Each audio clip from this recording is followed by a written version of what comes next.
आज का पहला पाठ प्रेरित चरित्र अध्याय 3 पद संख्याएं 11 से 26।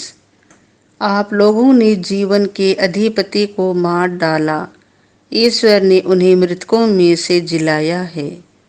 वह मनुष्य पेत्रुस और योहन के साथ लगा हुआ था, इसीलिए सब लोग आश्चर्यचकित होकर सुलेमान नामक मंडप में उनके पास दौड़ आए। पेतरुस ने यह देखकर उनसे कहा, इस्राएली भाइयों, आप लोग क्यों इस पर आश्चर्य कर रहे हैं और हमारी ओर इस प्रकार ताक रहे हैं, मानो हमने अपने सामर्थ्य अथवा सिद्धि से इस मनुष्य को चलने फिरने योग्य बना दिया।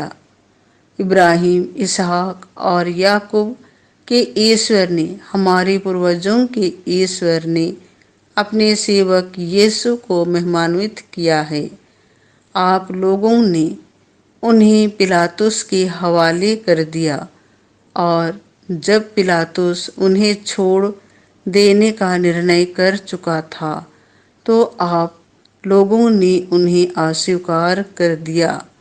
आप लोगों ने संत तथा धर्मात्मा को अस्वीकार कर हत्यारे की रिहाई की मांग की। जीवन के अधिपति को आप लोगों ने मार डाला, किंतु ईश्वर ने उन्हें मृतकों में से जिलाया है। हम इस बात के साक्षी हैं। यीशु के नाम में विश्वास के कारण उसी नाम ने इस मनुष्य को, जिसे आप देखते और जानते हैं, बल प्रदान किया।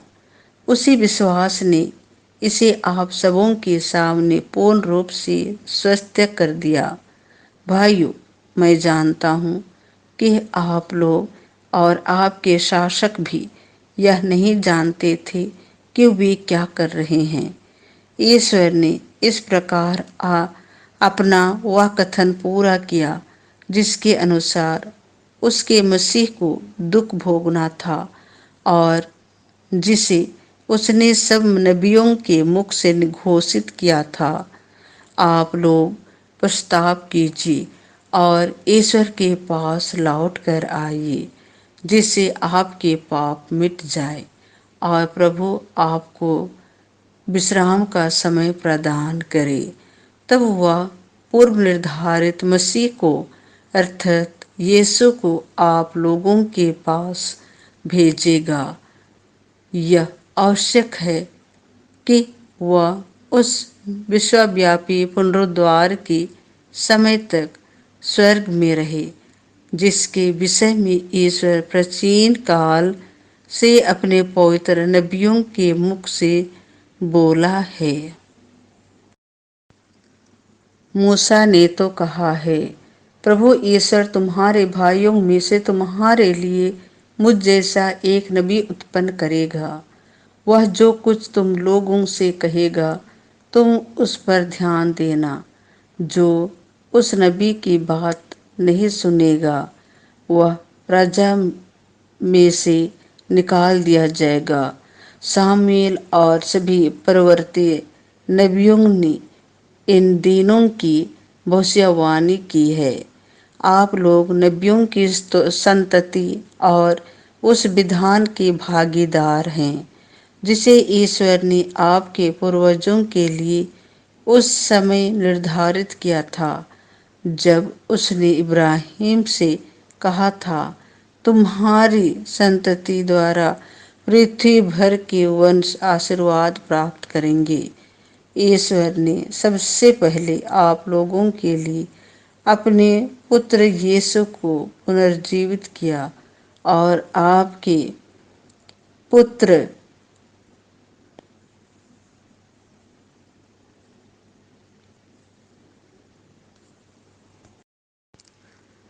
मूसा ने तो कहा है, प्रभु ईश्वर तुम्हारे भाइयों में से तुम्हारे लिए मुझ जैसा एक नबी उत्पन्न करेगा।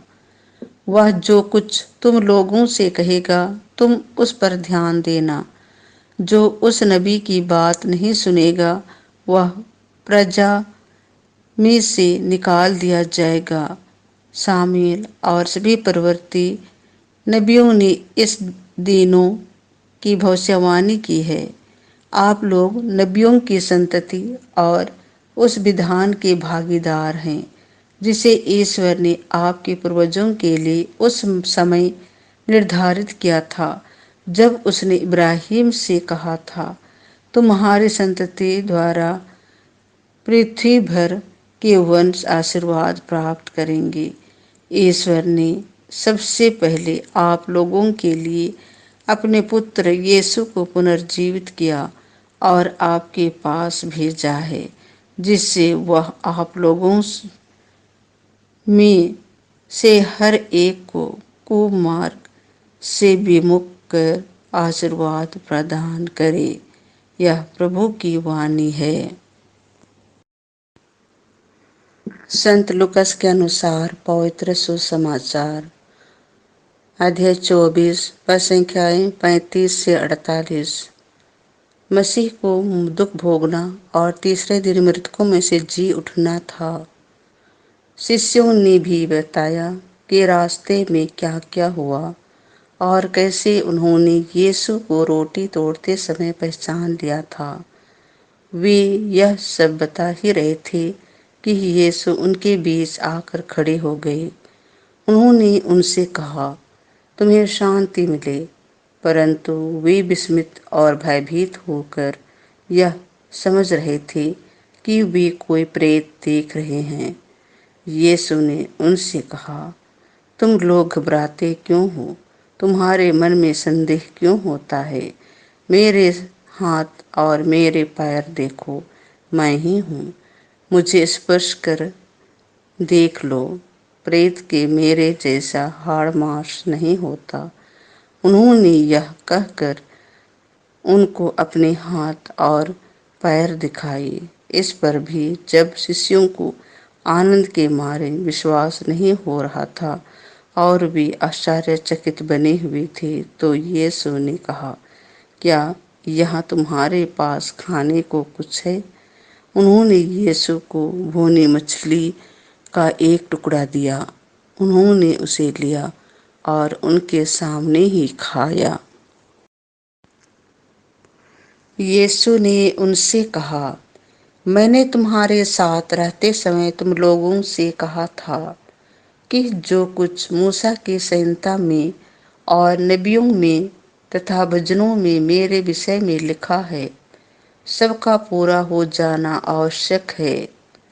तब उन्होंने उनके मन का अंधकार दूर करते हुए उन्हें धर्म ग्रंथ का मर्म समझाया और उनसे कहा, ऐसा ही लिखा है कि मसीह दुख भोगेंगे, तीसरे दिन मृतकों में से जी उठेंगे और उनके नाम पर यरूशलेम से लेकर सभी राष्ट्रों को पाप क्षमा के लिए प्रस्ताव का उपदेश दिया जाएगा। तुम इन बातों के साक्षी हो।